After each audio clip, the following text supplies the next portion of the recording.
અમદાવાદના દરિયાપુર વિસ્તારમાં આવેલા જીમખાનામાં જુગાર રમતો હોવાનો વિડીયો સામે આવતા પોલીસે તપાસ હાથ ધરી છે.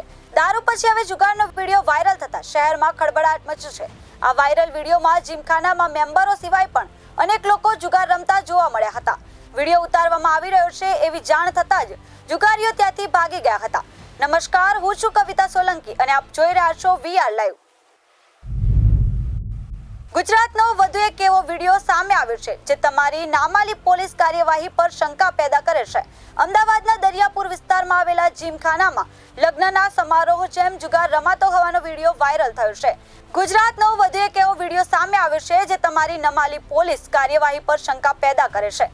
અમદાવાદના દરિયાપુર વિસ્તારમાં આવેલા જીમખાનામાં લગ્નના સમારોહમાં જેમ જુગાર રમાતો હોવાનો વિડીયો વાયરલ થયો છે. આ વિડીયો વાયરલ થતા દરિયાપુર પોલીસે દોડતી થઈ ગઈ હતી. પોલીસ કમિશનર હેડક્વાર્ટર આવેલી કે કંપનીઓનો સુરેશ નામનો શખ્સ જીમખાના પર મોટા ભાગના સમયમાં હાજર રહેતો હોવાનું ઉચ્ચ અધિકારીઓના ધ્યાનમાં આવ્યું છે. તે અંગે તપાસ હાથ ધરવામાં આવી છે. આ શખ્સ એસપીના નજીકનો માણસ હોવાનું મનાય છે. આ અંગે ડીસીપી ઝોન 4 જણાવ્યું હતું કે સીસીટીવી ચકાસવામાં આવશે અને એ ડિવિઝન પોલીસ કર્મચારીઓ કે અન્ય પોલીસની કર્મીઓની હાજરીમાં હશે તો કાર્યવાહી કરવામાં આવશે. જોકે વિડીયોમાં કુખ્યાત જુગાર ચલાવનાર ગામા પટેલ પોલીસને પોતે જ બોલાવ્યો હોવાનું દેખાતા તેમાં પણ કડક કાર્યવાહી કરવામાં આવશે.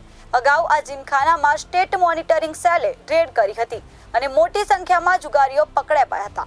જોકે આ સમયે પણ આરોપી પકડાયા હોવા છતાં પાસ કરવામાં આવી ન હતી અને જીમખાનામાં માલિક ગામા પટેલ અને તેના ભાગીદારોને બચાવી લેવાયા હતા.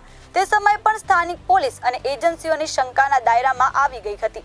લાંબા સમયથી પોલીસ કર્મચારીના સ્ક્વોડના પણ આ જીમખાના પર રેડ ન કરી હતી કે અન્ય કોઈ એજન્સીઓ પણ રેડ ન કરી હતી. સ્ટેટ મોનિટરિંગ સેલની રેડમાં 90 થી વધુ ઝોન 4 ના કર્મચારીઓ, ક્રાઇમ બ્રાન્ચ અને વહીવટદારના નામ ખુલ્યા હતા. પરંતુ રાજકીય દબાણથી આ કેસમાં અન્ય કોઈ તપાસ થઈ નથી. એસએમસીએ અનેક નોટિસ આપ્યા બાદ પણ એકે પોલીસ કર્મીએ હાજર થયો ન હતો. આખરે આ તપાસ રાજકીય દબાણથી એસીબીને સોંપી દેવામાં આવી હતી. પરંતુ એસીબીએ પણ રાજકીય દબાણ હેઠળ કોઈ સચોટ તપાસ ન કરી હોવાની ચર્ચા પોલીસમાં બેડામાં થઈ ગઈ છે.